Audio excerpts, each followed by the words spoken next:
can I help you? Mine? No, it belongs to the Whirling in Rags. Thank you for clearing that up. Why do you keep the container locked? Why? To keep the hobos and drunks out. That's why. And the neighbors too. They put their trash there and they don't pay for the garbage company. I thought as much. And are you the only party with access to the trash container? Well, yes. Us and the garbage disposal company. It seems a little callous, doesn't it? Something stirs in you. Prod at him and find out. Callous? What are you, Kras Mazov? Almost all establishments in Revachol keep their trash locked. The Whirling in Rags is not special in that regard. Krasmazov, nom de guerre, was an economist and a historical materialist. He was a leading figure on the Grad side of the Centennial Revolution, where he headed the 9-day government. Mazov is considered the father of scientific communism, Mazovian thought, or Mazovianism. He killed himself. No one was implying you were, officer.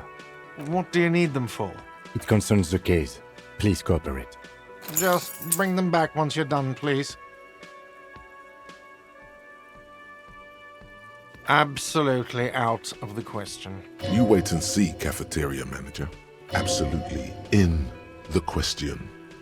First we find a sad banger. Then we sing this place to shit. Your body is ready, sire.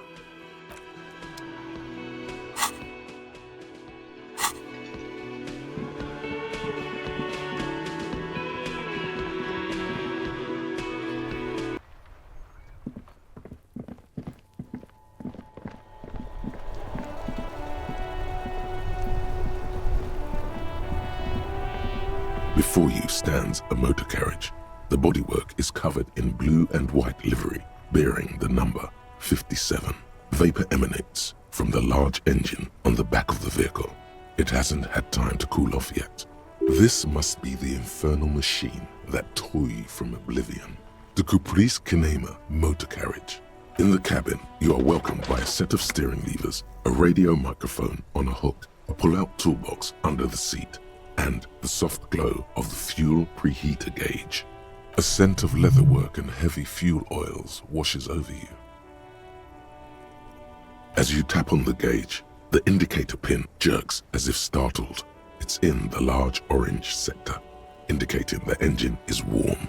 Next to the gauge is a red switch labeled heat. There's no use pressing the heat button. It won't start without the ignition key. Translation. We're not going anywhere right now. Alternative translation. Don't even think you can drive my MC. The white suede feels luxurious under the touch, and the metal clutch handle so very familiar in your palm. Your fingers waste no time closing around the handle. Clutch disengaged. Release the handle. Clutch drops. Right foot yearns for the familiar touch of the accelerator pedal. You have synced with the machine's mechanical circulation. You feel an uninterrupted connection to the mechanics. After a while, you realize silence is your only answer. Do what you will with it. Of course it's only in your head. Of course it is. But it almost feels as if the clutch handle is gently squeezing back.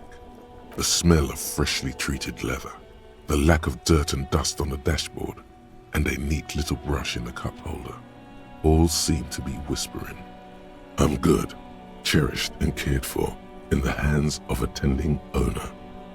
The smell of freshly treated leather, the lack of dirt and dust on the dashboard, and a neat little brush in the cup holder, all seem to be whispering, "I'm good, cherished and cared for, in the hand at the bottom of the sea."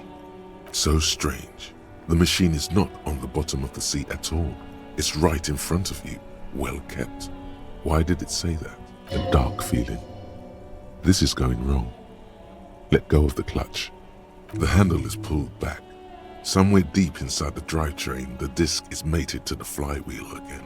In the cabin, you see a set of steering levers.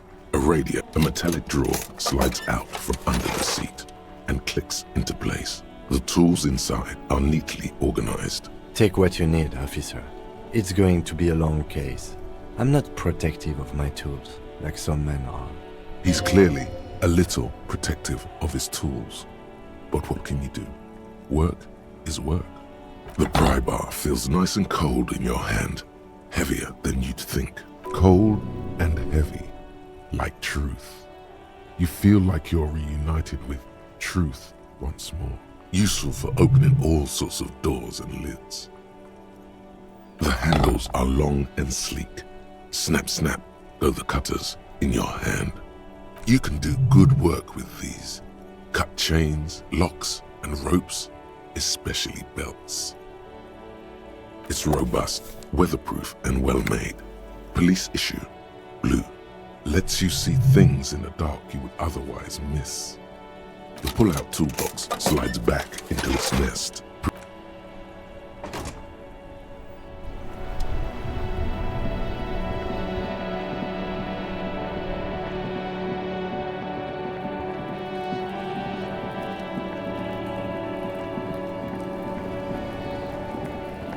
This trash container is locked.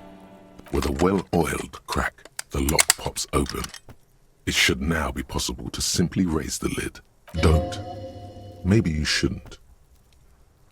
There is, but you won't like it. Sweat forms on your brow. Your hand is still on the lid. The smell of rotten food rises to greet you. You see soggy cartons, dirty rags, and organic waste. We're just in time. This hasn't been emptied for over a week. You see milk and egg rest with one broken egg in it. Some pasta wrapper. Picking up the soggy packages somehow feels familiar. You've done this before. The movements are recorded in your elbows, the methodology in your fingers. You're used to this. No, searching for evidence in the trash. A box falls into pieces in your hands. Batiste Soleil cereal. There are plastic pasta packages below, and turbo noodles. Nothing of note, however. Among the threadbare kitchen towels, something catches your eye.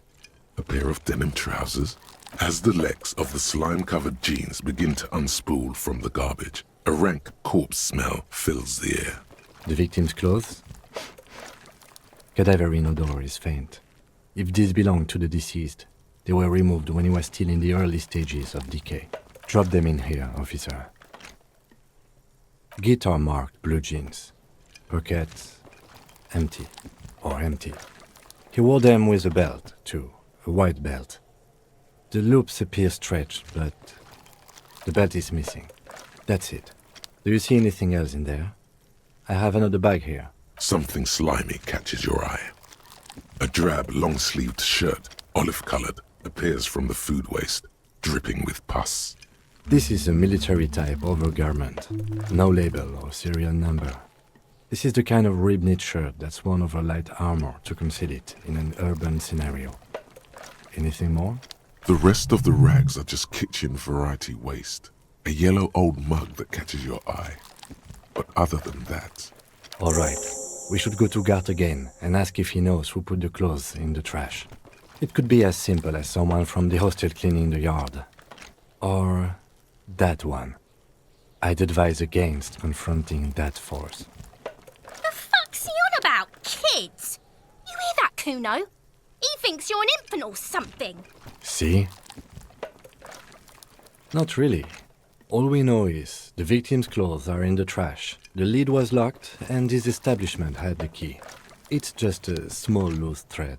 The lieutenant nods, then looks back into the trash container. It's just organic waste, cold and slimy on your hands. Apple and potato peels, mostly. Unidentified sludge, and the occasional chicken bone thrown in for good measure. But hey, nothing. It's nothing. Nothing more to see here. What's this? A blue piece of plastic sticks out from the apple peels. It's shiny. Looks like the corner of something. Something larger. A clipboard. A blue plastic clipboard with moist papers hanging from it. They look badly damaged, but you can still make out forms and notes, written in a man's handwriting. Not just any man's. This dense cursive, it's yours. Officer, is that your Paperwork? There's a lot of it, too. And you've got an autopsy form in there, in the back. That light pink copy paper. If you don't mind me asking, how did this get in the trash?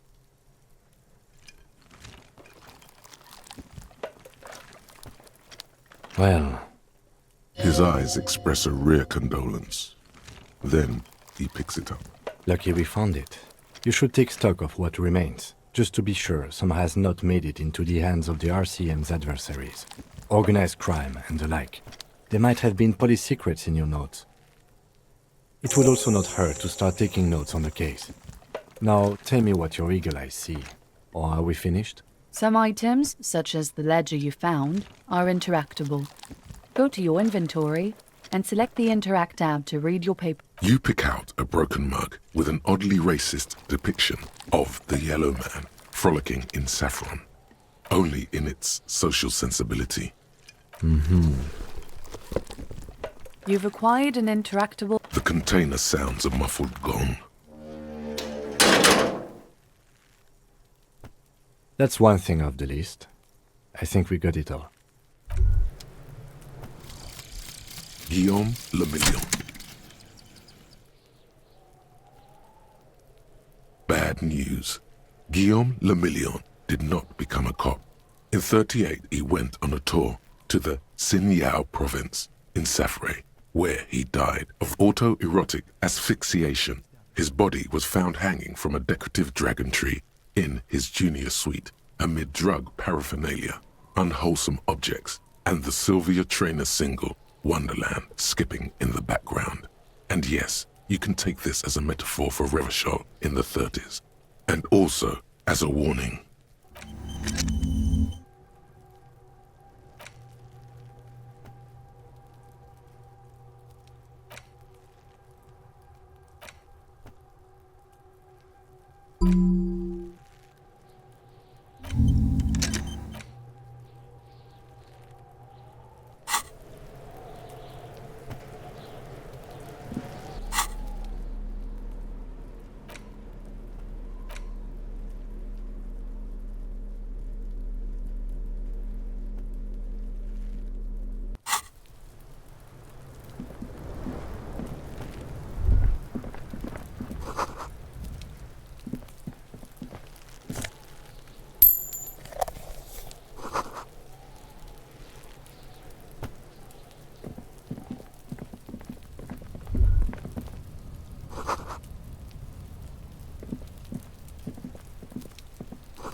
A small mountain of colorful board game boxes. There are numerous types of games for all ages. A lot of shelf space seems to be taken up by Wirral-related merchandise. Wonderful board games, sir. The Viticulturist is a classic for sure, or perhaps you'd like Archipelagos of Insulinda, a very educational game for those interested in geography. Graubritter is a fun game of economic competition, but can get quite intense after a while. We have games for the whole family. You can play with your children. Who are you going to play board games with? Do you have friends or family? Are you actually friends? Or just colleagues thrown together by circumstance? Then you're a lucky man, officer. Children are the greatest of treasures. For playing with friends, I'd recommend Suzerainty. It's a civilization building game where you build a civilization, then set off to brutally colonize and repress other civilizations. It'll cost 12 real. Lousy auras there. No, role-playing games are popular among those types. You know, who are into those kind of things. Personally, I don't like it. Not at all. I've heard they turn people into occult enthusiasts. That they have rituals where they try to summon entities. Highly immoral stuff. You can still buy them, though. An endless variety of source books, law books, and codices litter the table. The topmost book is titled Welkin Compendium, 2nd edition. There's also a large hardbound tome with intricate cover art, The Hunters of Katawak, Boreal Creature Compendium, and a Pick Your Path adventure game book titled Tales of Wirral. Books in a board game section? Who wants to read books? There's a box that says Wirral, 3rd edition Mega Setting Supplements Module. The side panel notes, a fantastique adventure board game, new maps and miniatures. A sticker on it displays 25 real. That price is steep, but then it's the 3rd edition Mega Setting Supplement, so it makes sense. Nonsense for anemic Beano-clads. Wonderful choice, sir. A wholesome family game. If you say so, but you better stay away from those immoral occult rituals.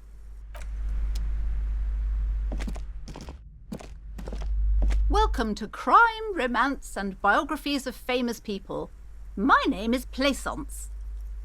Be welcome, and please take responsibility for the energy you bring into this space. A golden pendant hangs around the woman's neck, in the shape of what looks like a tiny fish head trapped in amber. Her face looks powdery and painted from all the makeup.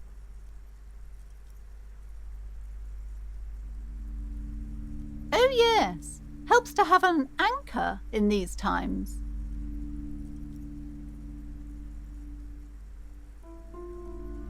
I am the proudest owner of our little shop of culture. She has fine-tuned her voice to find the most welcoming approach for attracting new customers. It doesn't work. Annette, yes, my daughter. I hope she wasn't slacking off again with her nose in science fiction. Tell me, was she at her post doing her job like a proper girl? Wonderful! Did you talk to her? Great! On a scale of 1 to 10, how compelled were you to buy books after talking with her? Her opinion of her daughter depends on how well she lured you into the store. My precious, her dedication brings joy to my heart. If you have children, I hope they turn out as great as my Annette.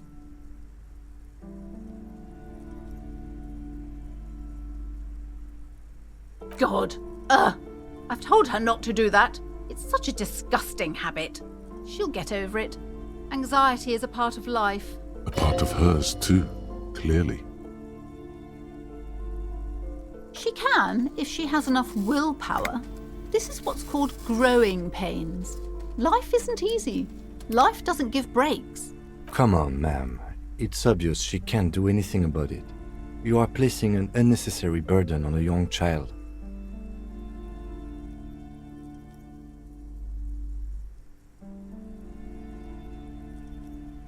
She stands stiff and severe, silently fuming. 10 or so seconds pass without change. This is a person coming to terms with a new reality, one where they are wrong. It's not easy.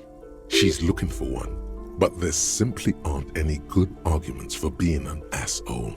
Oh no. Hold on. I need to invite her inside and apologize. She must be freezing out there. There. I don't know what to say to you. My husband, he tries to teach me business lessons. I have what my mother called a dull mind. All this stress. It sounds like both the husband and the mother treat her the way she treats Annette. Oh, well, my mother was horrible, of course. Absolutely perverse energies around that person. But my husband... My husband is completely different, of course.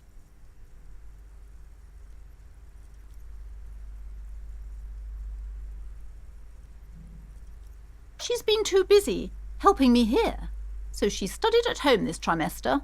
This is a temporary solution, of course. I assure you, I of all people understand the importance of education. She will be back in school the moment the store takes off. And hell freezes over? Never mind. It's not a good topic to get into. Yes, I'm afraid so. A real treat she is. It would be nice if she had... No, we couldn't have afforded more children, really. Not in this economy.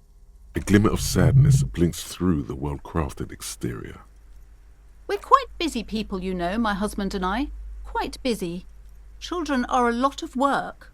You don't look like a father, so I don't expect you to understand. I'm sorry. I'm sure you do understand.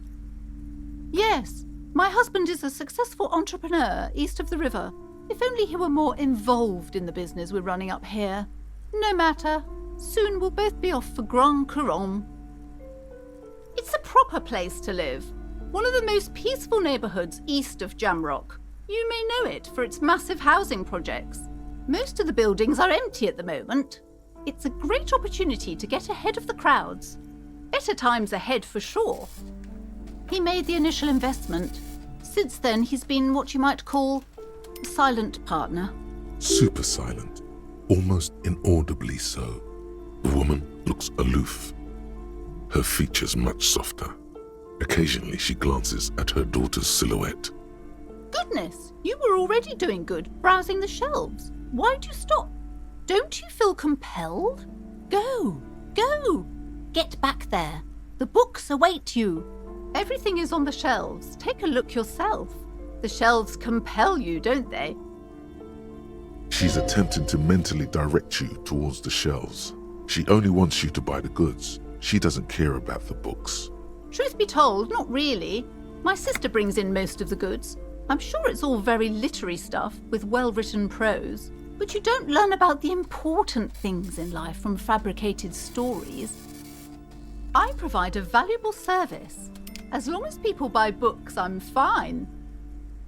The truth is available if you just know where to look, and you have to open and free your mind to understand.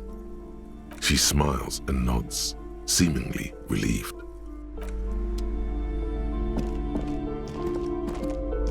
I'm sorry, sir. I can't talk right now. I'm very busy with my homework.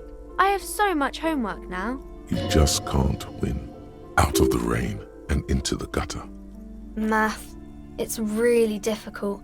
Like, really. They say you need it to get rich. Better than standing outside in the cold, I guess. Oh, I found something while you were away. I thought this would fit you. Like, thanks for helping out.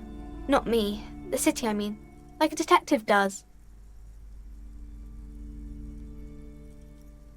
Just what Dick Mullen would ask.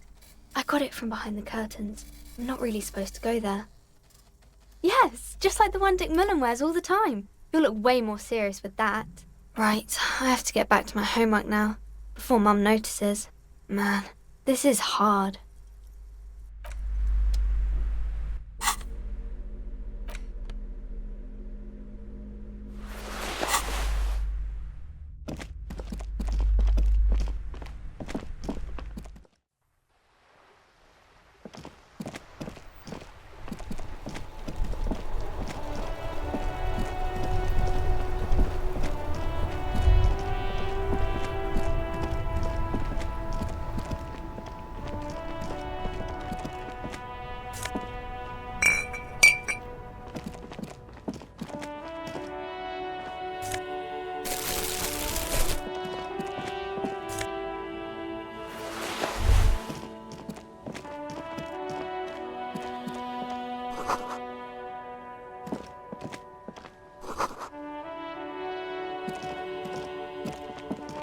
A crumpled billboard reading, Samaran butter soaks in the canal.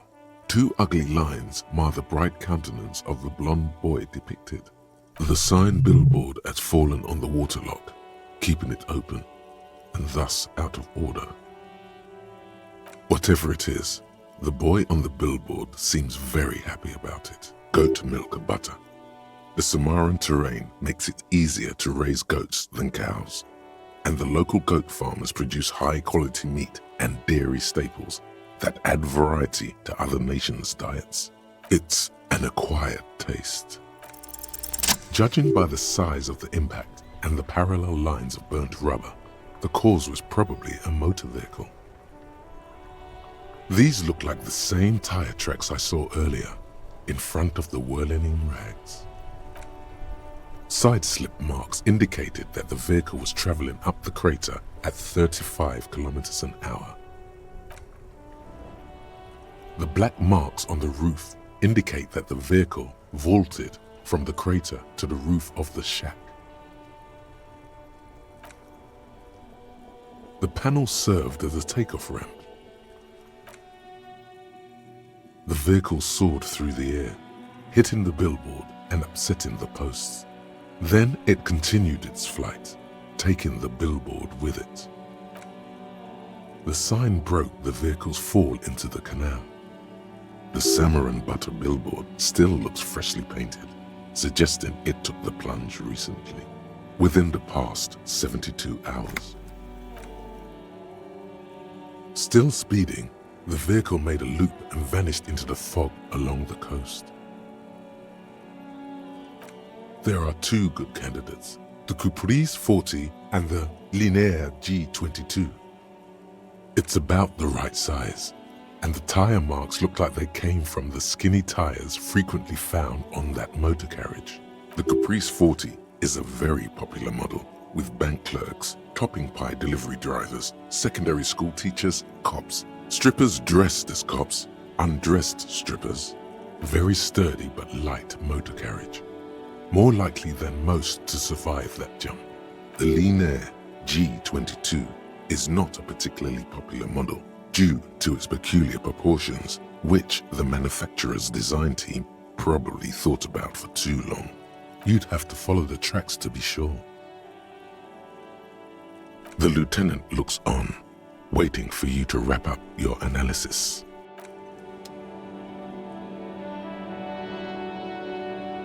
Any theories about what happened here?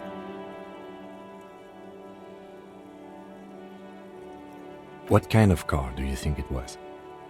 That's quite likely, from what I can tell.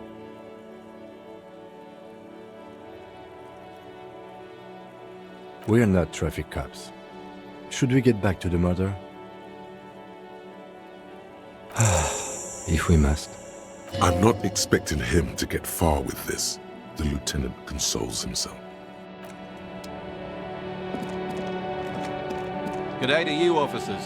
A burly man hangs out by the waterlock, carving up a generous serving of salami with an old hunter's knife.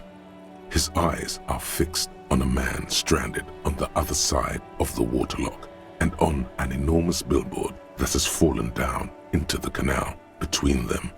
His posture is relaxed. Despite his powerful build and a knife in his hand, this man resorts to physical intimidation only infrequently, if at all. My friend Barry the Butcher is stuck on the other side of the waterlock. I'm keeping him company and eating this salami. From the corner of your eye, you see a man in a yellow shirt and grey overalls waving at you from across the canal. He seems disappointed about the wreckage on the waterlock and the salami. Very good stuff. Anything I can do for you, officer? I wasn't here to witness it, but those look like tire tracks on that sign. Weird, huh? Then again, plenty of daredevil drivers in Revachol. The words daredevil driver sound ominous to you. Too bad it also takes a year and a day to repair anything round here, especially a waterlock. The rest of the coast is closed off till then. Well, there's the fishing village, an abandoned fish market, a bizarro church. Not much use to the congregation, though. There always seems to be something wrong with it. Yeah, not really much else. Just bombed out ruins. Sure thing. It is salty, it is savory, it is chewy. The hangover only makes the salami more tasty. Want some too, officer? Why not?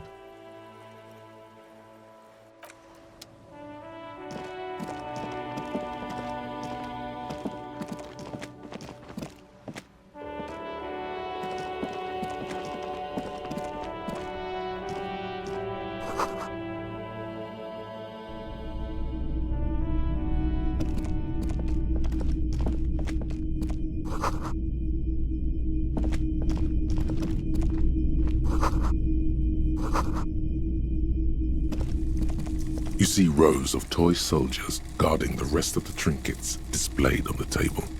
Some on horseback, others in rags, others yet in bright blue uniforms. All are stern and unyielding in their duty. Try to find something pretty and cool here, then use it to win her back. Yes, buy something nice. A figurine. This sounds off. You shouldn't trust this guy.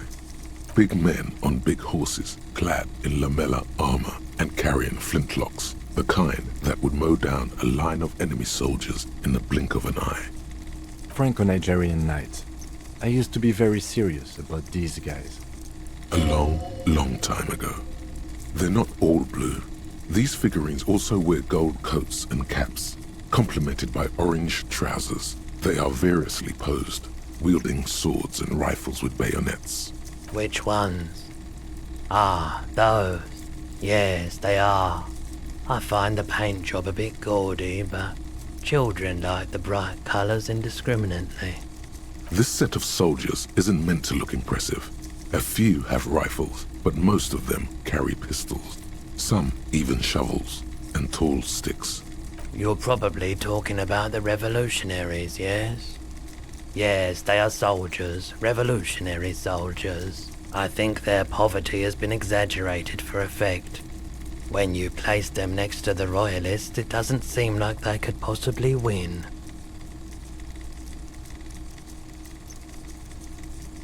Maybe. He seems to have his own take on the conflict played out in perpetuity by these toys. Might be interesting to find out what it is. Why?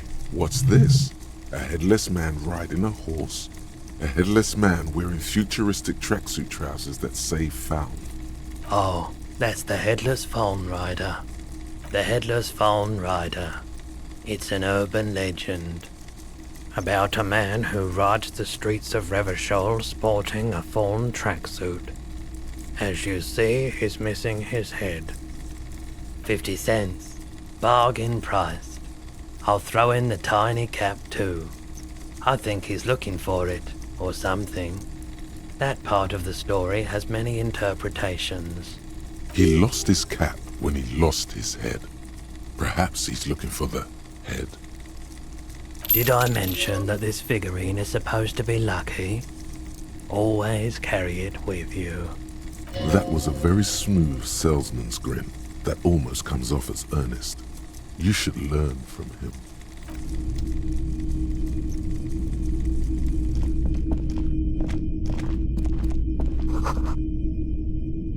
Wow, a very large red t-shirt with an impressive print stands out from the other garb. Oh yeah, the print depicts a muscled man striding toward you, a giant sword in each hand, encircled by burning embers. Behind him is a cluster of cabins engulfed in flames. Beneath him are the words, Hjelmdal burning. The antlers on the hood of the man's cloak and his piercing blue eyes are familiar. Smells like worn cotton and a little old sweat there. Worn cotton with a side of flea market or trash bin. Sniffing is okay, but please don't try anything on. Can't have you leaving your photon emissions in the fabric of things you're not going to buy. You're not imagining it. Photon emissions? What is he talking about? It's the man from Hendal. Walking away from his burning village, yes. Their matter-of-fact tone belies their surprise at the fact that you didn't recognize the figure in the print. Lie, sire, for no reason.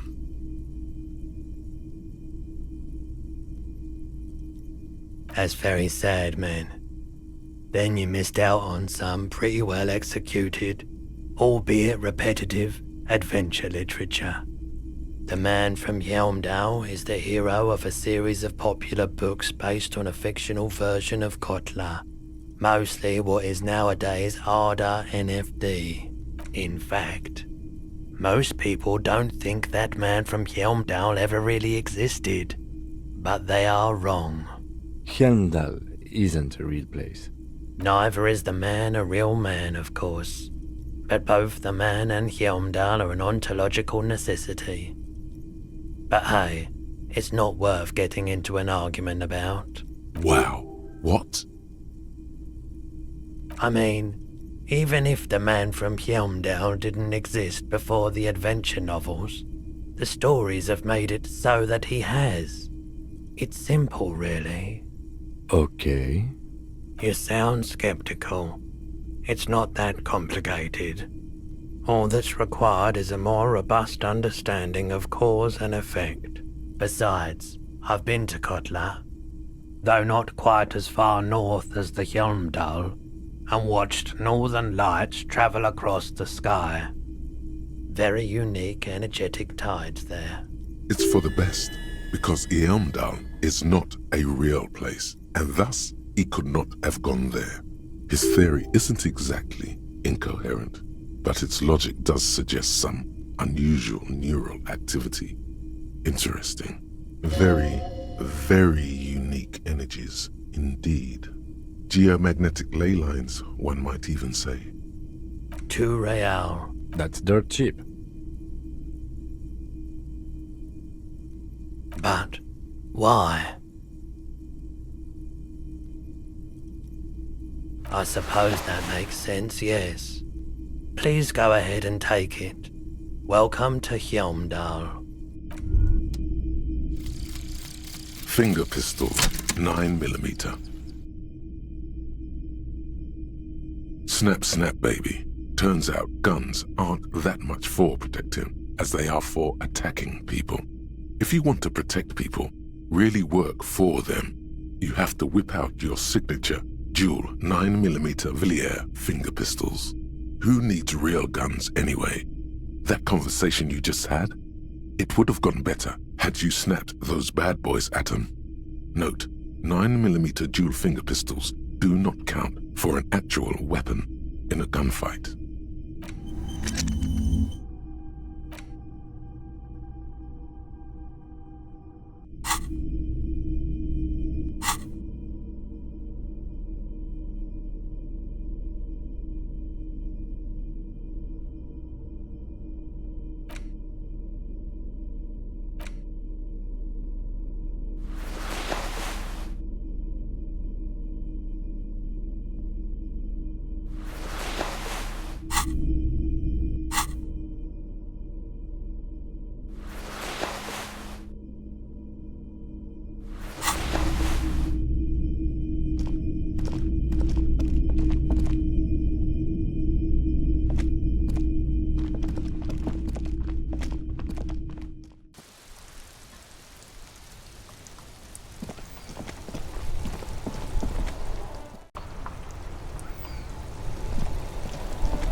All around you, rain falls on the great city of Revachol. Rain drips from the eaves and floods the gutters, washing the filth away. The spring thaw must be here. The snow is melting. Looking up at the sky, cold water dripping from your hat. Grey sky like great battleships, clouds colliding with one another. Rain falls down on the world. Your shirt sticks to your chest. The shoulders of your disco blazer grow heavy. The cold finds its way in under your skin. You shiver, and the city shivers with you. You're not dressed for this weather. You should get an overcoat or a patrol cloak. Sheets of rain over the water, a flight of stairs leading into the ocean. Wave after wave washing the coast of Martinaise, with its motorboats and gently swaying reeds. The ruins of a half-sunken sea fort crumble on an inlet beyond the Bay of Revachol.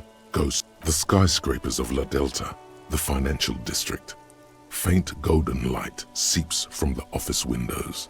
Will you ever go there?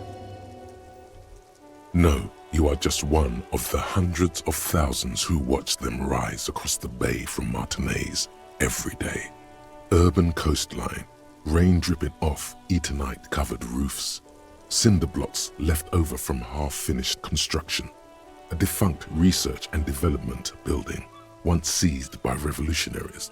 An old wooden church stands on stilts above the water. Coal City, end of all lines. Your hair is an oily mess flecked with ash from neighboring coal plants. Smokestacks rise somewhere in the distance. There's a fleet on the corner. A plastic coat is folded into a small triangle under the counter by the window. Beyond that, the strikebreakers have gathered. The great gates of the industrial harbour are locked. A chill runs down your back.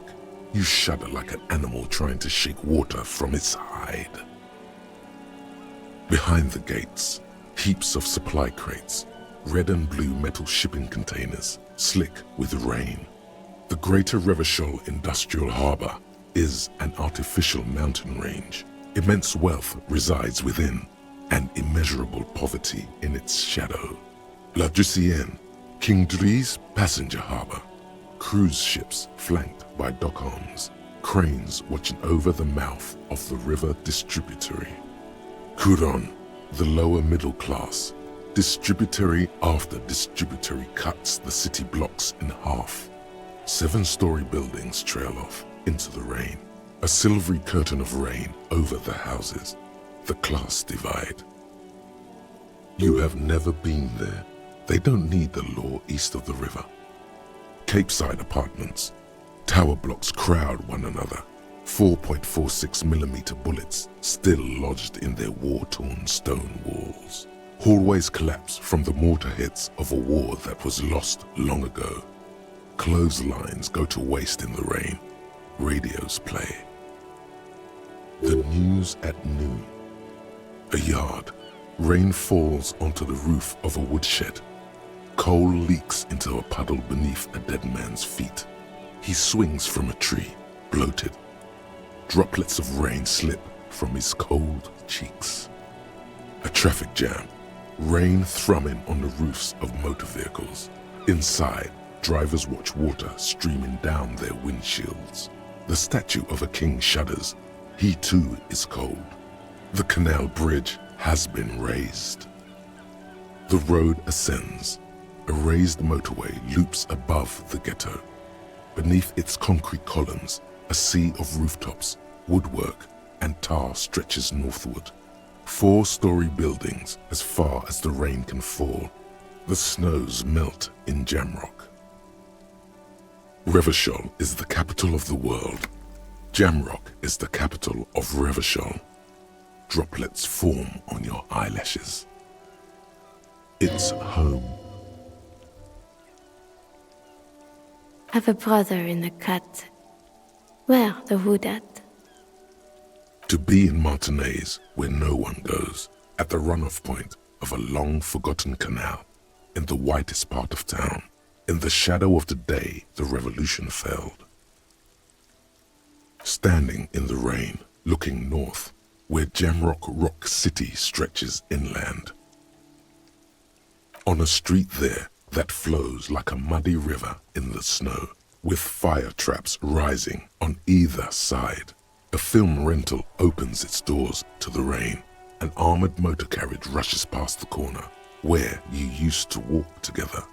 Suddenly, the hair on your back rises. You cannot return. In the rain-swept distance, above the rooftops of Jamrock, a repurposed silk mill stands perched above the motorway exit. Precinct 41 hunches in the rain. Satellite officer Jean Vichmer rushes down the precinct stairs, umbrella in hand. It's unopened. He doesn't seem pleased about the spring rain. On the bridge, officers Torsen and McLean are standing guard. Torsen wears jeans and a fishnet wife-beater. Satellite officer Vichmer passes by, and the young man remarks to him, "Where's your homo, homie?" What? It's not like that. They're what is called heterosexual life partners. They have a battle-tested relationship. A brother-bund, if you will. Huh? Yeah. Hetero, sexual, life, partners. Funny apery. Male-centric workplace humor. Have you seen him? Is there something wrong? No, nothing. It's just... Judith went to his place and found the Monday mail unopened. I think he's still there.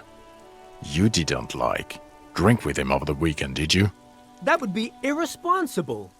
With that animal? Never again, man. What is he, still down there? In, south of the interchange? What was it? In Martinez. He's in Martinez. Your vision blurs. You wipe your face with your hand.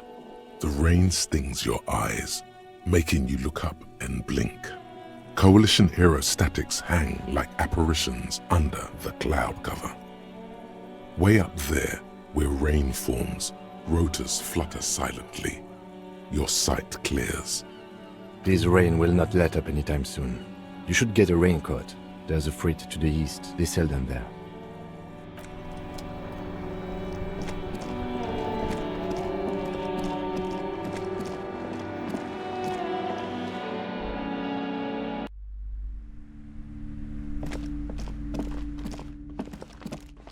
You see a set of tattered curtains blocking the way to another room. A strange cage-like trinket dangles from the curtains. Excuse me, officer. The back room is strictly for employees only. She's right. Those curtains give off some eerie vibes. Better not mess with it. Be wary of those mysterious ornaments from the dark aisles. Do you realize what's out there? Upon the mist-shrouded islands of Ile de Fantôme in Seminine, eerie pygmies and wild shamans practicing unnatural mysticism. They lurk in the tropical pearl of Seminine, casting strange magics on everyone. Ignore the curtains, or suffer the consequences. Nothing. Now please go back to browsing the books. Don't you feel compelled to look at the books? The books are all you care about. She speaks almost as if she's trying to put a spell on you, urging you to buy more books. Oddly enough, the more she tries to draw you away from the curtains, the more alluring they become. You see some kind of charm, an irregular polyhedron assembled from bones, sticks, and straw.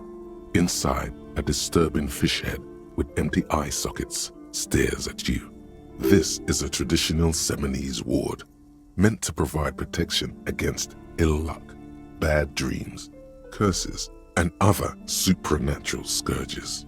Inhabitants of Ile de Fantôme and the Seminine Islands down south, don't listen to what Inland Empire told you.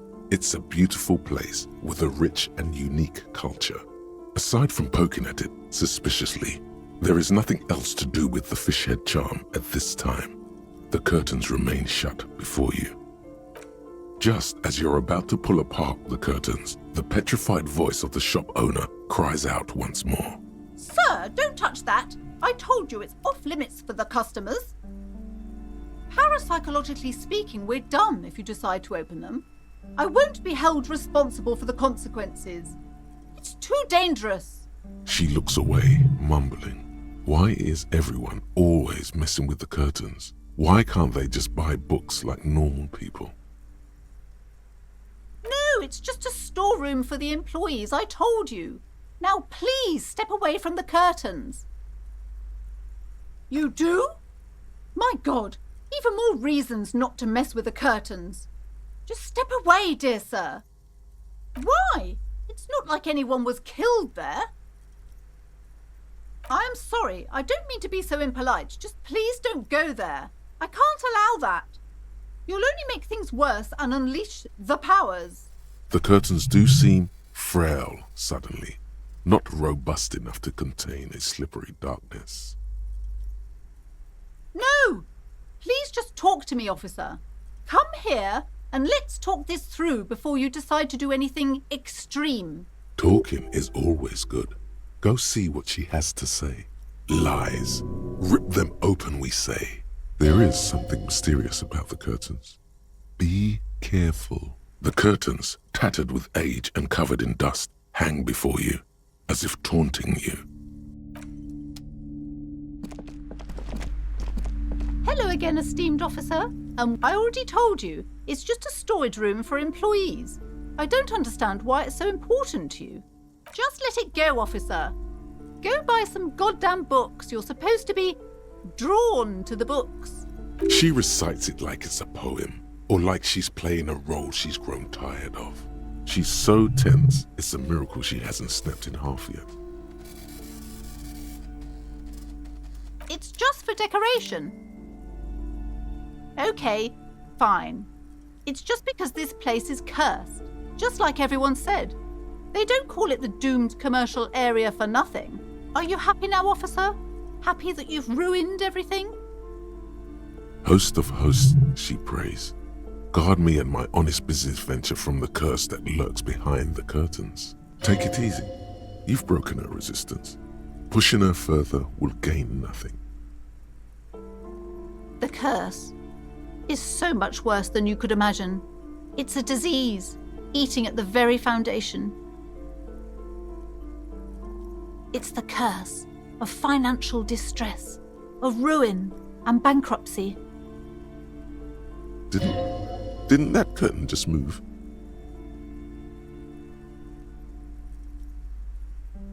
It's not just that, officer. We're dealing with something supernatural here. It's the cacodemons feeding off bad business practices and disappointing income statements. There's something wrong with this building, I can tell you. Ever since I arrived, I've sensed an eerie lingering presence, as if I was unwanted here. Sounds familiar. Truly so? Perhaps the dark energies are leeching off you. You shouldn't stay in the store too long. It may be dangerous.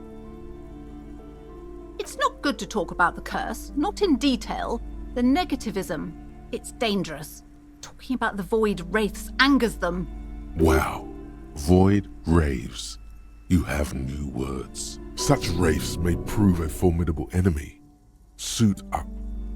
Yes, I've contacted numerous parapsychologists and even a pair of Simonese mediators. They provided me with the wards. The wards help to keep the doom at bay and protect us against the darkness that lies further in the building, even though now I fear it's not enough. Oh, this? No, it's a special Himian amulet, blessed by desert pygmy shamans, with a spell of compulsion. It's to compel people to buy books. There are numerous spells cast throughout the store. I had the books anointed with a different inducement spell, for example. It's guaranteed to boost sales 15%. Desert pygmy shamans. That sounds like a rather questionable way to describe a group of people. Doesn't seem like the spell is working. There are no customers around except you. Sir, I am well educated in the commercial and esoteric arts. I know what to do and what to avoid.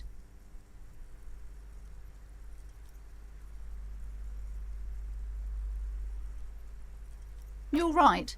A bookstore wasn't even my original plan.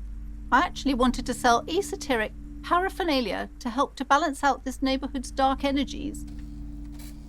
My husband suggested otherwise. He said it's less stupid, more appropriate, cultured and all that. But being cultured doesn't offer any protection against the curse, does it? Maybe I shouldn't have listened to him after all. Most certainly not. I don't want anyone who's not familiar with the psychic arts to get involved in this mess. Stay away. Leave the spirits be, so they can return to their slumber. My liege, you know what this case calls for? A para-detective. Slither up to her, you silver-tongued fiend. Show her what world-class perfidy looks like. Are you sure? Don't think I haven't seen charlatans before.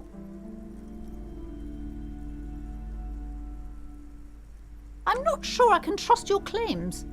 Honestly, you look like a bit of a drinker. I'm sorry for being so blunt, but... Hey now, hey. You need the booze to focus, all right? The lieutenant keeps his usual stony calm. He silently picks out his notebook. Go ahead then, rock her world, he thinks. I'll compose some notes.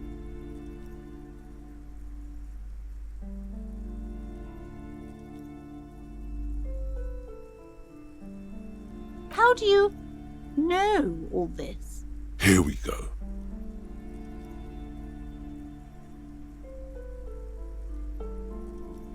You're part Simonese. Oh, it means our meeting couldn't have been mere chance. The hand of fate guides us. But I am not the only one at risk. I have to think of my daughter. You are certain you can help us? Keep us safe? I can't allow any collateral damage to hit us. Certainly so, ma'am. I can assure you my partner is eminent in this particular field. If you promise, good officer, then you might be our last hope. Do you swear it? Thank you, sir. There's one more thing I haven't told you about yet. The entity. Do not act surprised. You know of these things, sire. You have? The entity takes the form of a woman, a witch probably. I've suspected that she must be connected to the curse ever since I first saw her. Did you know that she lives inside the chimney? Yes, that chimney is part of the building's central furnace, and it's enormous. She has barricaded herself behind some metal security curtains. God knows what she's doing there. Some unnatural magic, I assume. You should go find the entity and ask what happened to all the companies in the building. What is the source of this curse? Here's the key to the warded door behind the curtains. Take it. Oh, and please do return to me after you've looked round. I'm quite anxious to know what she has to say about the curse. What... Unbelievable darkness and ruin. What you discover? Probably just some office space. Don't be scared. Okay, but please, only if... The woman looks...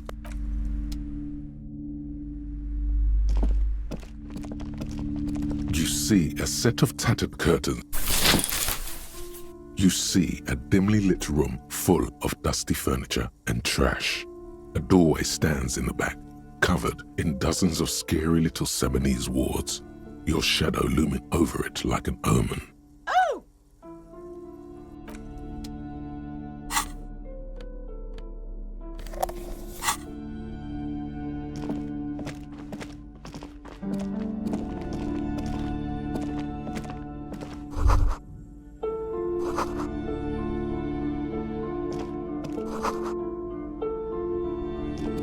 A heavy door with a missing handle stands before you, covered in dozens, if not hundreds, of Simonese trinkets and charms.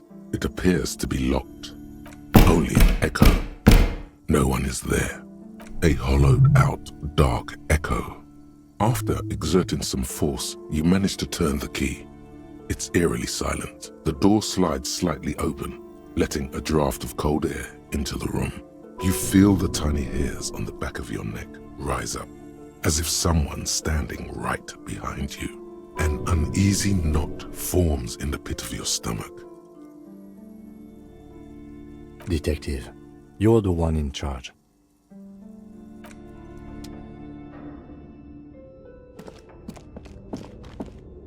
What is this place? No, it's a gym, though it looks like no one's been here in ages. I doubt the electricity still works. Good thing we have a flashlight on us.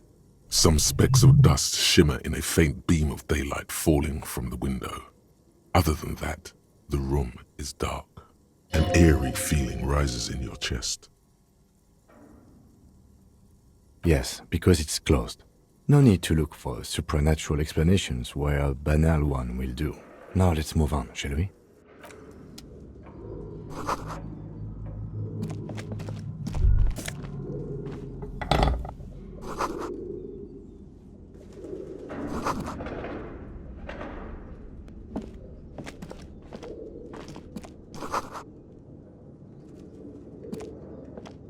A barbell lies on the floor. The color has worn off its weight plates. It's 60 kilograms. Your triceps hum at the sight of these weights. Show the world what kind of beast it's dealing with. Lift them. There are no collars on the barbell. This is a safety hazard. Why does it feel so familiar? No, it's not that. It's the stale smell of rubber, the squeaky sound of sneakers, your bruised knee against the mat, and a whistle. Then the feeling is gone. It's just a memory from another life, when you were young and fit. You're right. The weight may fall off. Better not touch it then. It would be a violation of EPIS safety regulations if the gym was still operating, but it isn't. No one's supposed to come here anymore.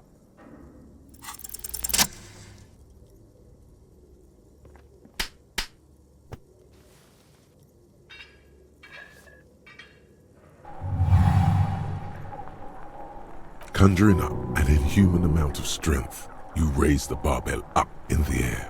Your biceps tremble, but you're a savage. This is a children's game.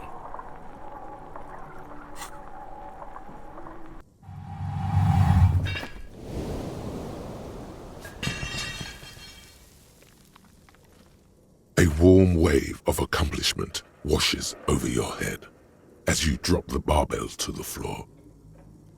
For a moment, it feels like you're strong enough to succeed at anything you ever set your mind to. Hey, but you're still in a ghost house. What if someone heard this? What if they know you're here? Good technique.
Looks like someone tried to reconceptualize their business here. Look, the skis and rotor blades both bear the same Slipstream logo. It seems likely that they started out making one, failed to turn a profit, and then pivoted to producing the other. That's a good question.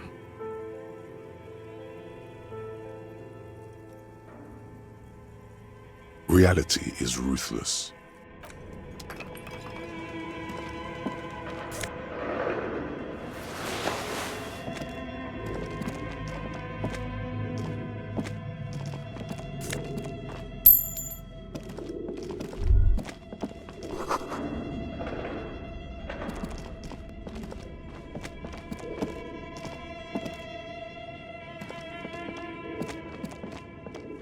This appears to be some kind of machine with a cube-shaped heart and a wired framework. The keyboard has a rectangular on-off button. A piece of paper still hangs from the printer. A radio computer. Just sitting here without anyone inside. What he means is that these things cost money. Why would anyone just leave it behind? This is the Ream Civic radio computer, model RC5120. Equipped with a Feld mainframe and a Ream-compatible printer. We have one of these down at the station, but I never really learned how to use it. The machine lights up like some prehistoric animal stirring from its slumber, revealing fluorescent play and print keys on the keyboard. The hatch on the machine's central compartment is wide open. It's empty like a beehive without its brood. Some cables have been left dangling, disconnected. The filament you have would fit perfectly inside the compartment. Like a smooth drawer, the filament slides into place. On the keyboard, the play key starts blinking. A bar of fabric right above the keyboard starts producing a soft hum. The sound of static seeps through the machine's planar magnetic driver. Have you stirred the ghost of the doomed commercial area from its rest? Could this be its dismembered heart beginning to flutter?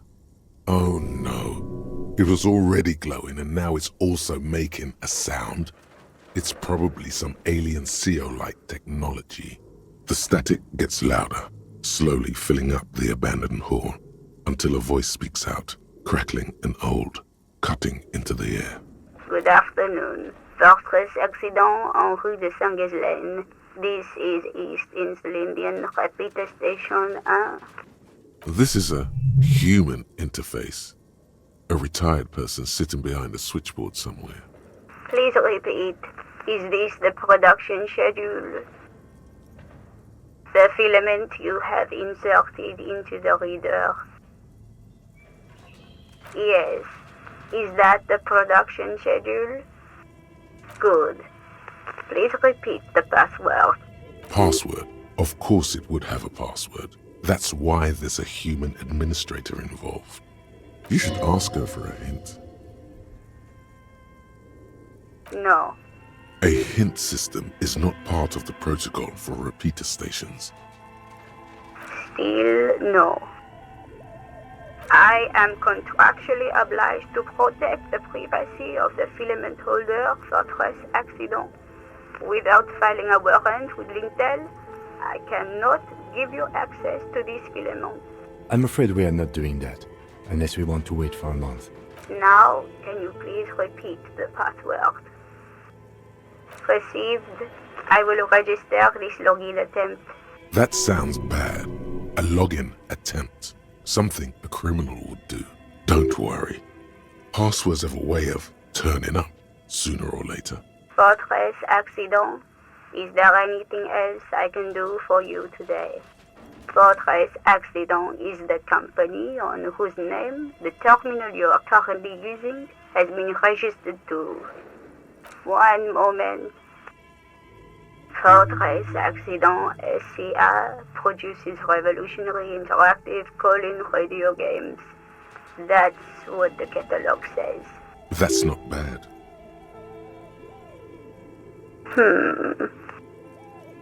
Any other questions? Thank you, and goodbye. Tiles on the cube are still smoldering, casting the framework in a soft glow. Fluorescent play and print keys shine on the keyboard. Nothing happens. The filament slides out of its glowing nest. Nothing happens. Something's missing. There's no tape in the... Nothing happens.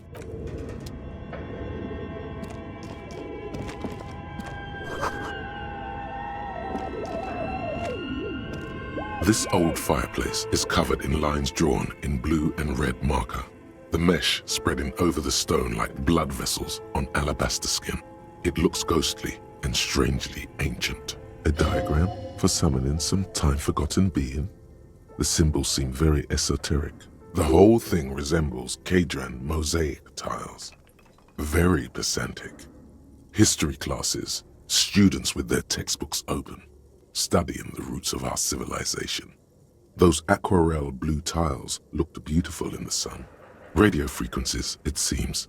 UKV 123.6, UKV 123.7, UKV 123.9. Some written notes, too. Sparse and cryptic. Unclear. It looks like a cardiovascular system split into veins and capillaries. Very advanced.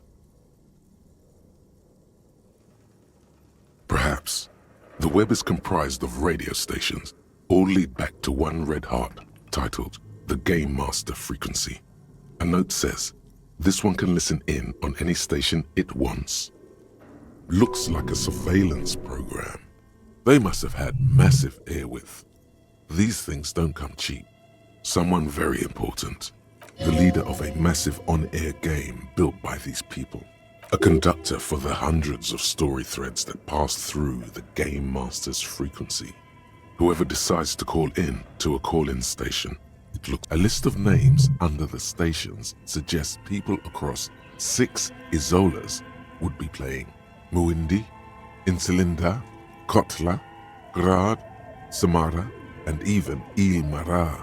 All of this is gone, left unrealized. There's no way a little basement studio working here could pull anything like this off. My God. It's as if the less money they had, the more ambitious their project became. Exactly. This schedule, I know doom when I see it. The company was running out of funding. Nothing. It's just lines on marble. An echo from times long gone. No one has used the fireplace in ages. Your flashlight slides over an old green chalkboard covered in scribbles, sketches, and schemes like some ancient cave mural. Some of the writing has faded with age, but you can still make out sections here and there. Photos and drawings have been pinned to the board. These lithe, pointy-eared creatures appear to be different types of welkins. You make out autumnal candle welkins, casting wax-based magic, translucent welkins, with organs shining under their skin, and even ether welkins, hailing from the vast emptiness of sidereal space. Who are all those creatures? Fantasies of a tortured, feverish mind? You should adopt one of those welkins as your persona. No longer a mere man, but a welkin. One of the welkins, towering among the rest, appears to be different, however. It's Vara Hamira, a high welkin, his face white and scarred like cracked marble. This is clearly a welkin supremacist. The note says, all non-welkin races will be purged.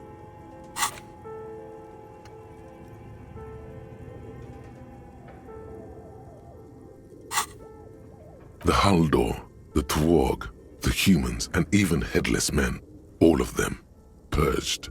Imagine a world filled only with Welkin, Green Welkin, Dread Welkin, and the High Welkin to rule them all. An inordinate amount of time has gone into drawing these little Welkin creatures.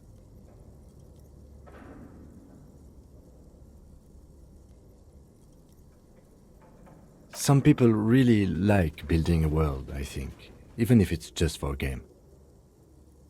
This looks like concept art for a project. It's not really real. Political commentary. That one has a great beard, too. Just look at those details. So much effort. And for what? Or the photo collage depicts barren, icy landscapes wrapped in perpetual night. You see permafrost and glacial landforms, dead trees grown in under the snow. Entire oceans have been frozen from shore to shore. There are pictures of settlements on dried up riverbeds, abandoned in a storm. Animal corpses in the dark, carcasses and bones. You see primitive oil rigs built into glaciers, boreal dvorg, yurts under the snow, great mammoth-like beasts of burden. Albeit dark and cold, this vision also feels cozy in its own way, like eggnog or morphine, a much-needed respite from our own world. A pinned postcard reads, "The heat-death scenario, a desperate fight for geothermal energy engulfs the world as Wirral becomes untethered from its sun, drifting through the universe." This is a monthly calendar from the year 50. Cryptic words like sprint, daily minimi, and GPI span the marker-drawn grid, the grand scheme of production and money. It looks a bit like an academic calendar, only much more brutal. Everyone is constantly teetering on the edge of the abyss, an abyss of production. These squares look orderly, but beneath them is chaos, worry, pain. So much pain. Back pain, neck pain, headaches, carpal tunnel, chest pain. No gym membership can make up for working in this manner. Minimi stands for a mini meeting. It's part of a bigger framework for managing work called RUN. Station 41 tried to implement it a few years ago, but failed. As time goes on, the numbers in the boxes grow rarer and rarer. The board becomes an empty snowfield in the final days. Only failure and regret dwell in this region. Looks like they didn't make it. A note in the bottom left corner of the chalkboard says, See the prod schedule filament for details. The handwriting is only partly legible, but you can still make out 3 slogans: Call in, Tune out, Wirral Untethered, and Heat Death of the Universe. The full text reads, Heat Death of the Universe is the new black. Another note says, the biggest advancement in role-playing systems since the 30s. Outside, a cold wind wraps the building in its bosom. Snowflakes in the wind. An old woman passes what the locals call the doomed commercial area. She tries hard not to look at the bookstore windows. It's unwise. Lonesome, long way home. Here we go. Home awaits. Walk past Station 41 and through the market, past the Boogie Street spearhead to the other side of the lake, the frozen eye at the center of the district. Then past the video rental store on the corner. There, at the end of a street lined with pine trees, a small house no larger than a matchbox. 11 Voyager Road. You no longer live there. Those times are gone. And so are those people. Why did you come here? Why are you still here? And where's the dealer? You have to get back to work. That's all you have now.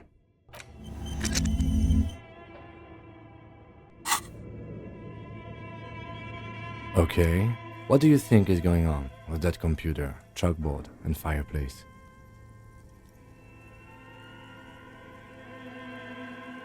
Yes, that is the question. Like he's ready to lay out a fine theory, crafted together like a puzzle box. It looks like one of those popular pen and paper role-playing games, only these people were trying to automate it, make it work on radio computers. Utter madness, he thinks, as a compliment. Through call-in stations, none of the players have to be physically present. Anyone in the world can participate in the game, as long as they have a two-way radio. Then there's the Game Master frequency that listens in on the smaller call-in stations. I think that was supposed to coordinate the stories, functioning as a master of ceremonies of sorts. His fascination has swept aside other concerns for the moment. He's a little hooked. Coordinating so many games would take a whole switchboard of people, possibly divided into sub-frequencies. Not to my knowledge. They make automated games in Graz, Messina, Königstein. You know, places with industry. Not in Revachol West, among the ruins. But I don't think anyone has attempted to create an inter-isolary game before. We just don't have the technology. Indeed, those Welkins are a dead giveaway. Role-playing people love that stuff. The world looks like a modified version of the WeWorld board game, with Heat Death thrown in. Super cool. Someone should give them millions of real immediately. This game is too good to be left unfinished. No idea. They stopped filling out the schedule on the chalkboard. Indeed, it's ambitious and untethered from reality, but...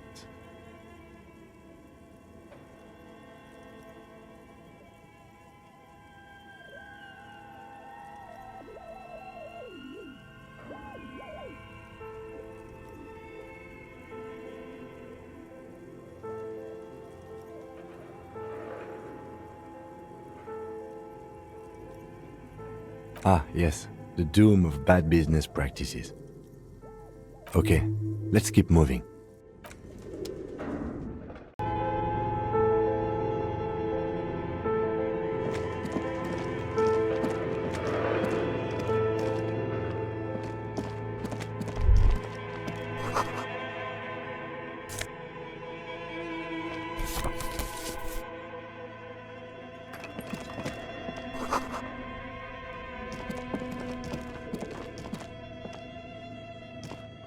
An iron safety curtain curves before your eyes, folded like a bellows. It covers half the room, blocking the way into a colossal industrial chimney.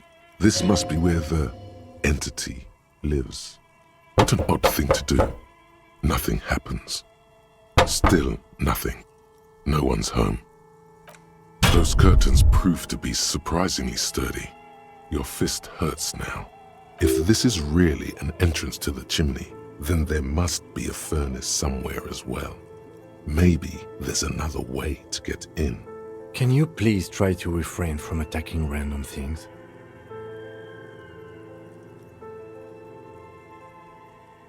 Thanks. In any case, there's no way we can get in right now. Let's investigate further.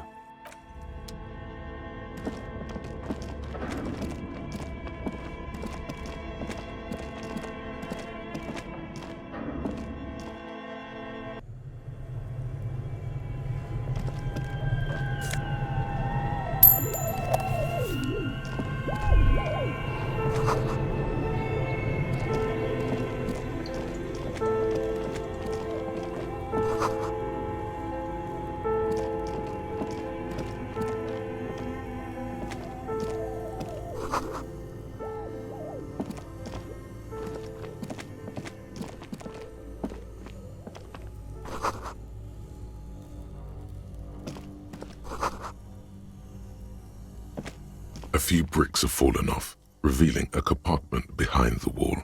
It's too dark to see in. Seems like an old bunker from the Revolutionary period. Look at all those rifles. Must be an old weapons cache. There is, yes. And there also appears to be something inside the hole. Interesting. Do you want to take a look? Your hand reaches deep into darkness and spiderwebs. Rummaging around, you find rusty rifles hidden away. Are these any good? Most of them are rusty and inoperable, like the rest, but one catches your eye. A bolt-action model with a fine wood stock, in better cosmetic order than the others. An old Belmagrave rifle, Revolutionary era, prized for its reliability more than its accuracy. The rest are probably Belmagraves too, just too damaged to be sure. Take it. You're a police officer. Police officers carry guns. That's a rare sight. Seems to no longer be functional, but still a beautiful thing in its own way. It means there are firearms, albeit inoperable, still lying around in Martinez. It's an interesting coincidence, I would say. Might come in useful in the future. He likes this find.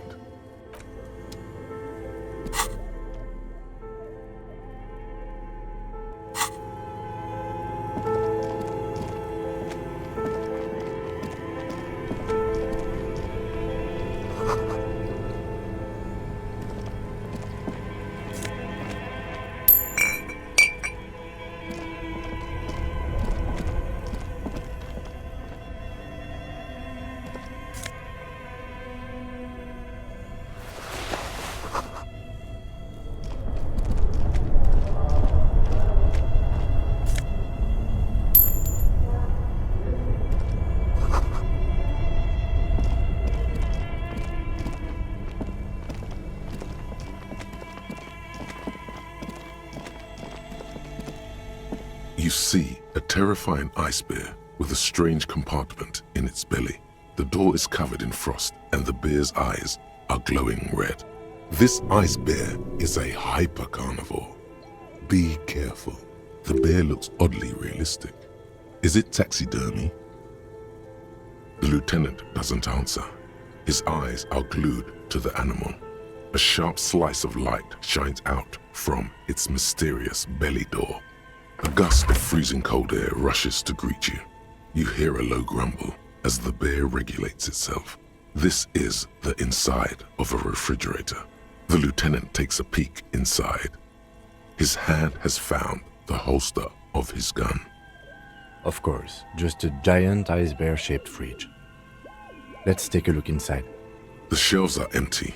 All you see are crumpled ice cream wrappers with the brand name, Revachol Ice City. A handwritten note has been attached to the door. The fridge is huge. You pocket the note and the little fridge magnets keeping it on the door. A friendly cartoon bear smiles back at you from a glossy cellophane wrapper. It looks nothing like the fridge. The paper still smells of vanilla and chocolate. Good question. It looks like an ice cream fridge. Somewhere in the past, it's summer. 5-year-old Fifette lets go of her mother's hand. change jingling in her pockets as she hops towards the ice cream stand right across the plaza. As she makes her way to the market stall, the girl starts crying. A ferocious ice bear is guarding the fridge, its paws raised to ward off any potential customers. Her mother rushes to soothe her, but Fifette doesn't want ice cream anymore. She just wants to go home. The ice bear stares at them as they leave the plaza. A gust of wind flies one of the wrappers right past the sobbing girl. I know. What an unfortunate marketing choice. What is even worse, the bear is still costing them money to this day. The fridge buzzes with energy. The electricity bill on this thing must be catastrophic.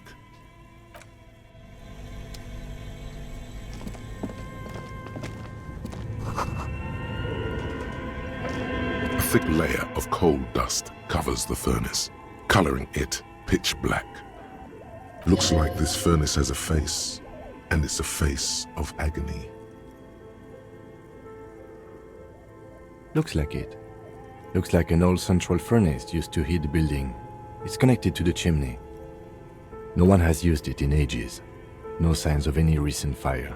Only dead rats. A lush layer of coal now covers your skin, sinking into the wrinkles. Your hands look ancient. You feel the spirit of Ramut Karzai, ancient hero of Grad, pulsing through you. All that's left is to cover your face in war paint. 3 dangerous stripes appear onto your cheeks, telling stories of your wild soul. What are you doing? Please wipe your face clean, officer. No, you're a proud warrior. Keep it.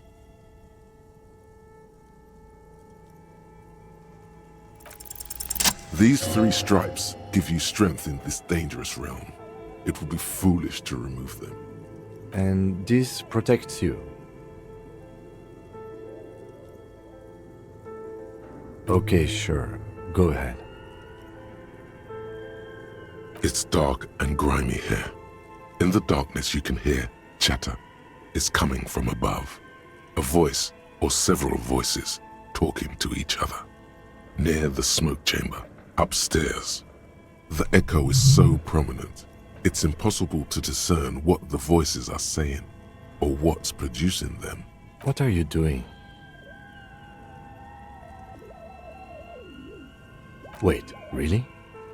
Maybe it's coming from behind those safety curtains we saw upstairs. You're right. The rooms do look like they're connected. But malignant entities don't exist. At least not the supernatural kind. Always has to be the skeptic, this man. Then what was the chatter you heard? Something breaks loose in you. A mighty bellow echoes throughout the chimney's depths. The chatter of tiny voices above suddenly cease. Then... Hello? You've awakened the entity. And it's a woman. Of course. The malicious entities are always women. Hello? Did you say anything? I can't hear you. Please come upstairs. There's a safety curtain on the 2nd floor. I'll open it. You hear a low rumble upstairs. The sound of a curtain being pulled aside. After you, officer.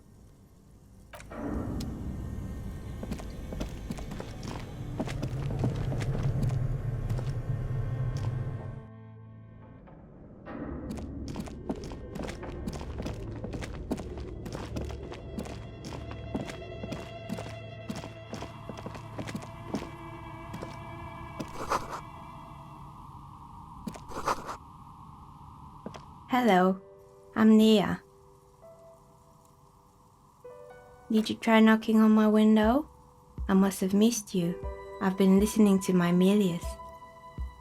So what kind of dye are you looking for? Could this be the malicious entity? Perhaps it's wise to go along with this masquerade for now. She's got a direct view to the backyard.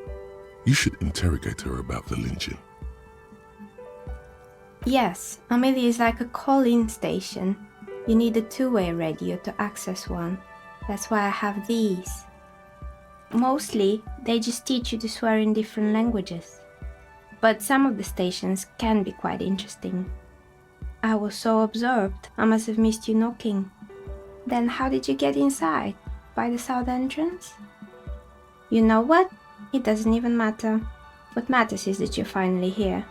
Let's talk dice. Did you have something specific in mind? I'm a novelty dice maker. Tell me the name of your role-playing system and I'll make the die you need. That's why you're here, yes? As she speaks, her bone-like fingers fiddle with a ring. Her bones light, but her hands strong. Role-playing games? You know the one made by Fortress Accident. Does that count?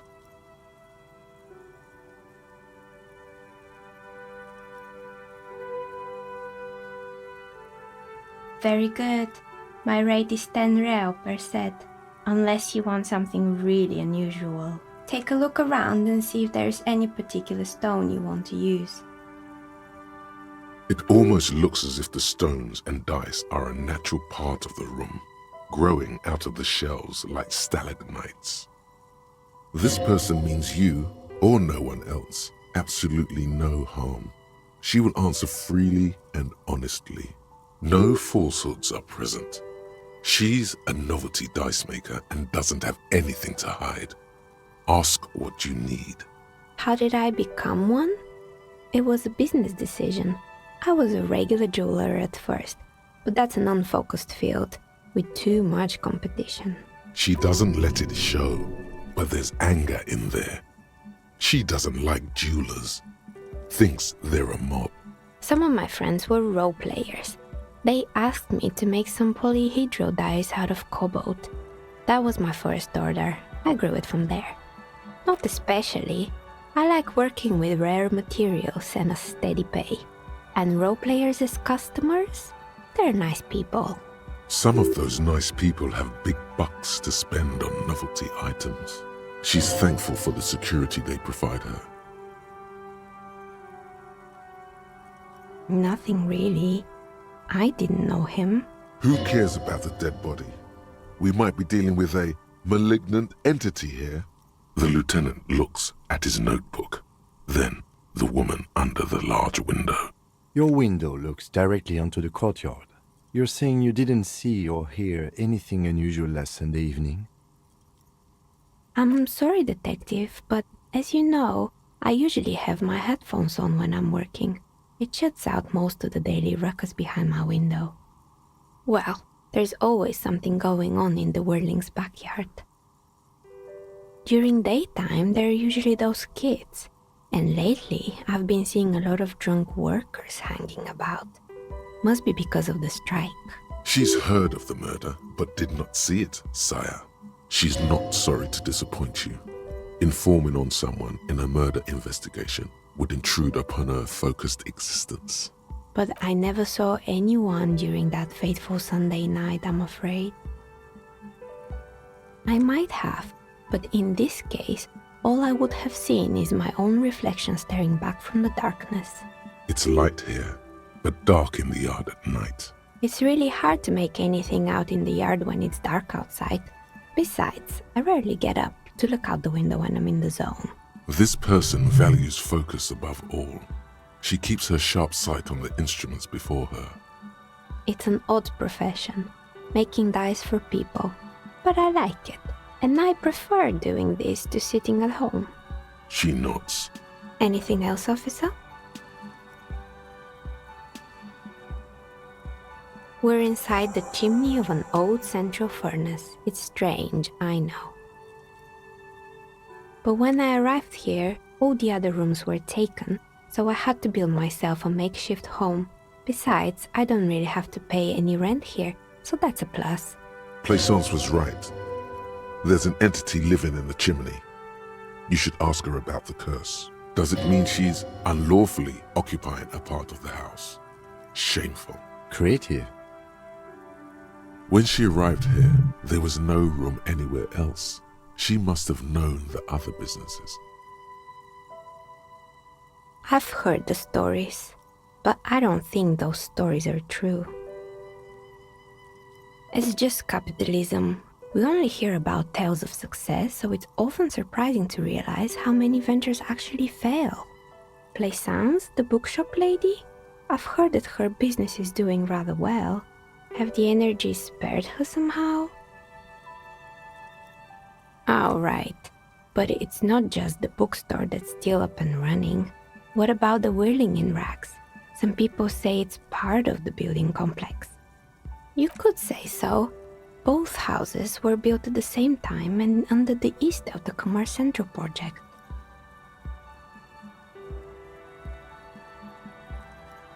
And then there is me.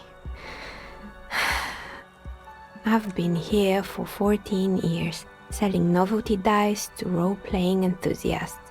Not exactly a million-real business idea, yet somehow I've survived despite the talk of malicious energies. Strange, isn't it? It's because she's in cahoots with the demons. Maybe it's just because she's so talented that she's been able to woo the curse.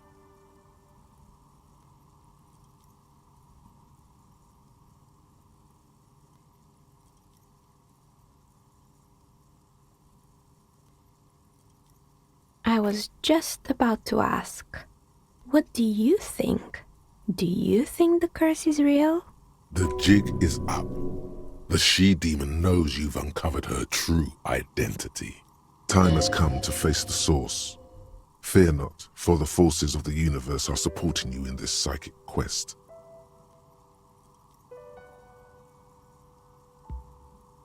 Is it now? I've always thought it's a rather mundane and boring place with no supernatural surprises in sight. Well, if you ever find a way to explain all those inconsistencies in the curse, let me know. That's all she has to say on the subject. She's been thorough and truthful, as far as we can see. Plaisance is not going to like what you have to tell her. More or less. Are you interested in anyone specific? Oh, quite a lot of them spring to mind. Rats scuttle in the dark rooms, under the abandoned blow dryers and dusty mannequins. Cobwebs cover rotors and radio computers alike. So much failure. Yes, I think it was called Androgynous Orlando or something similar. They weren't a big hit around here. Turns out that working class men don't like genderless haircuts. They're scared of that word. You wouldn't like it either. The others would laugh at you. A bit of experimenting every now and then isn't bad. It's not about the haircut. It's about the confidence.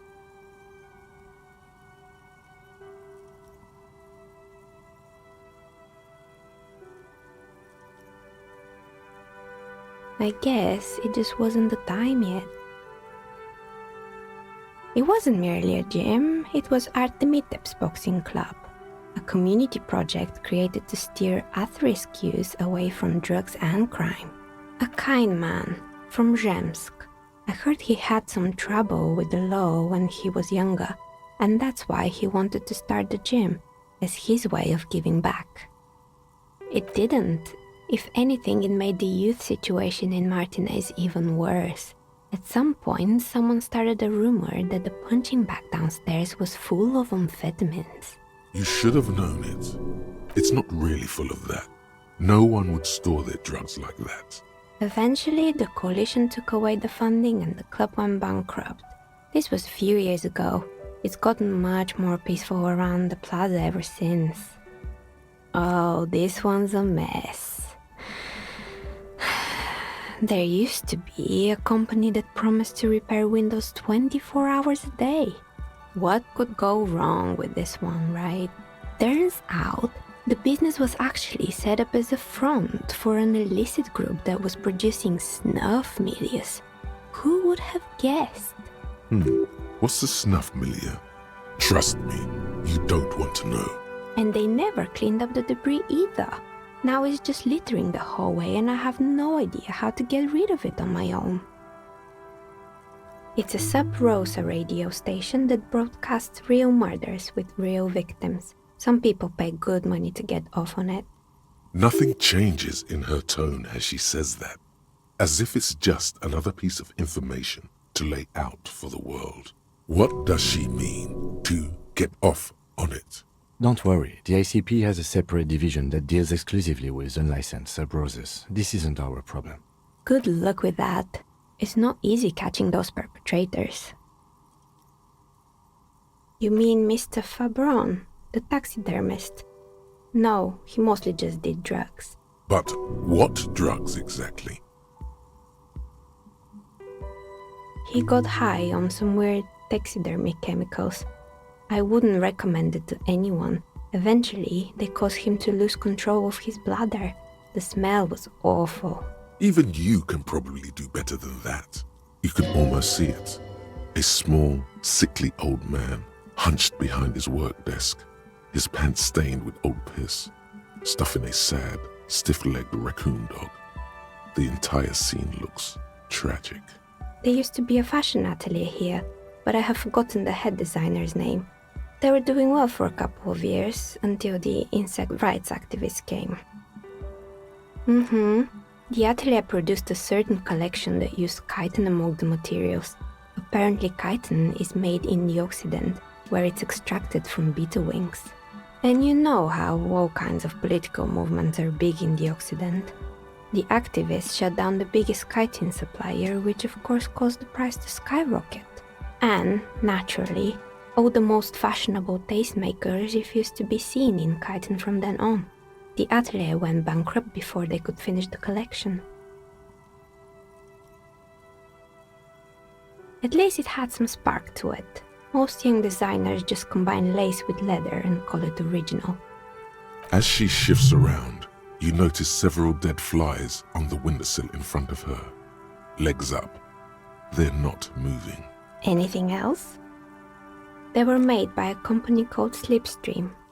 After they pivoted from making rotor blades to skis, their chief executive took off on a vacation with all their money. Honestly, I think it's quite funny. I think he's still sending out holiday transmissions from Tulula or Tiumotiri or Hashtkor or wherever he is. The usual, I imagine. That he's been thinking up all kinds of new business plans and can't wait to get started on them just as soon as he returns. Men like that are a curse. Sure, but Slipstream is history now. All their remaining assets codes. I have no idea why those skis and blades are still lying around in the house. Not much use now, I guess. They were just props. Why return them? Maybe you could make a sword out of one. No, wait, forget it. It would take too long. Fortress Accident, the radio game studio.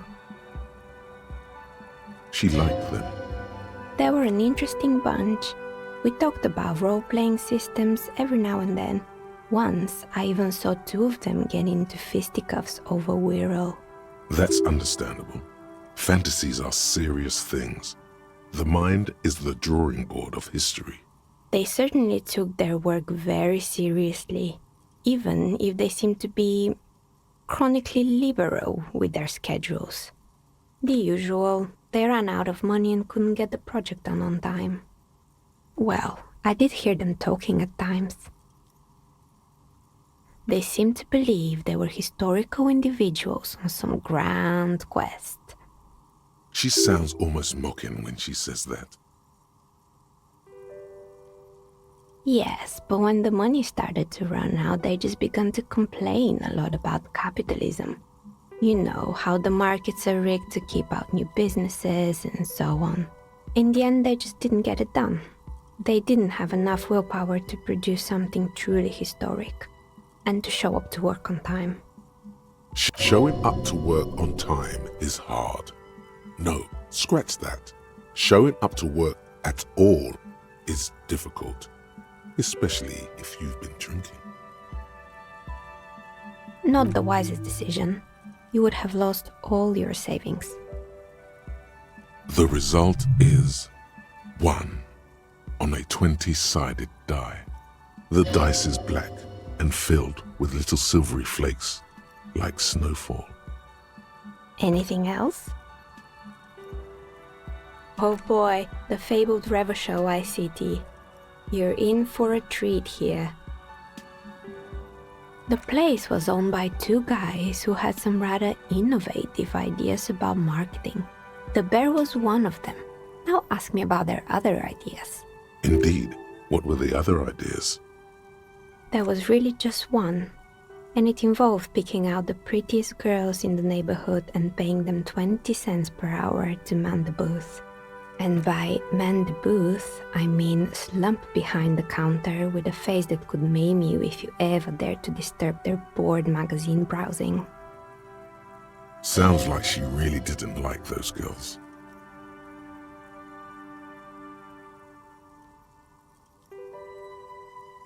Oh, but they did. They did show up to work, and not alone. There were also acne-ridden girlfriends and gorilla-like boyfriends loitering near the ice cream stand. And they already had the bear. The bear. Of course not. The bear was terrifying. No one wants ice cream guarded by a hostile apex predator. To make matters worse, the fridge didn't work too well either, and half the ice cream came out malformed and partially melted. Eventually, Ravishell Ice City lost the price war to its rival, Glacé 5000. Glacé 5000 sold caramel sundaes for only 5 cents a piece, out of regular fridges. Maybe, because the taxidermist who made the bear definitely wasn't. Doing his job, I mean. He said that the bear was his vision beast. He said he met his vision beast while high on desiccants. Called it Megatherion. Sounds cool. Scary. But cool. Megatherion, a mega wild beast. It's an imaginary beast that guides you through life by telling you to do more drugs, mostly. A wise and noble beast, guiding you toward the land where the streets are paved with drugs. Very good. You shouldn't do them. You're a police officer after all. Anyway, now you know the story of the fallen ice cream empire. Little sparkling embers under the window. Outside it's light. Light scatters from the low-hanging cloud cover. There's always the threat of snow. Anything else? Another failed business, perhaps? I've been here for a long time. Good. I hope it clarified things a bit. What else? A gust of cold air sweeps through the chimney. The stones and minerals on the shelves rattle as though agitated. For a moment, it almost feels as though you're outside the building, exposed to the atmosphere. Didn't we already talk about this? What are you talking about? My address is exactly the same. Rue de Saint-Guilain 10. No, the old coal plant that used to be here was subsumed into the new venture. Its ruins swallowed up. Yet it has a different address in the heart of the city. This doesn't make any sense. Are you saying my business was spared because of a technicality? Where is this coming from?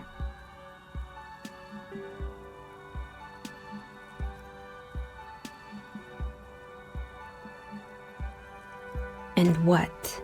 Does it mean that I'm safe from failure? Don't let her become complacent. She still needs to ward her soul against the evil forces. She starts laughing, her fingers trying to rub away the exhaustion from her face. Do you know what this is?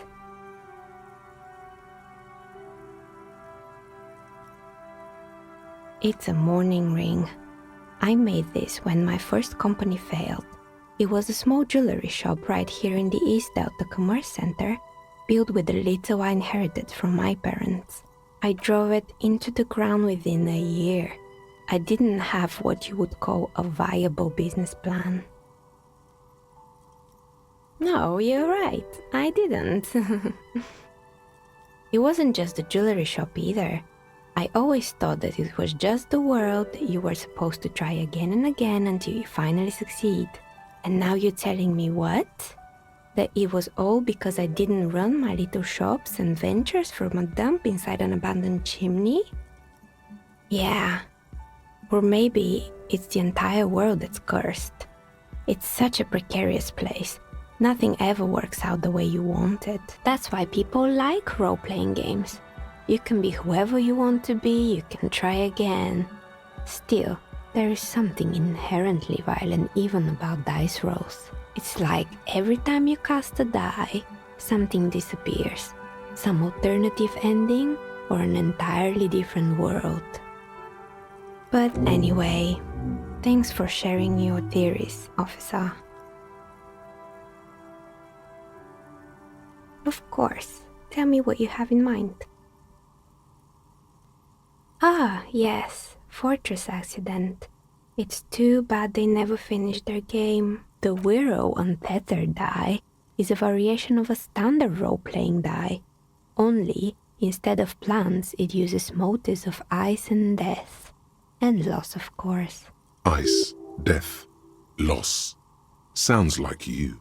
I'm thinking something made from alligator jawbone, cast in black resin. The reptile bone is as white as ice and dead as, well, death.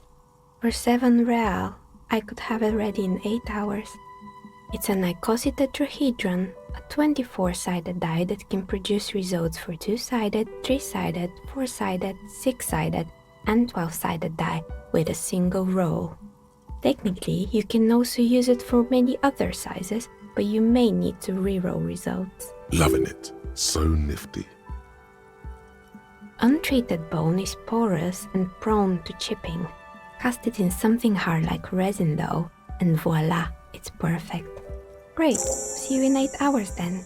Was there anything else?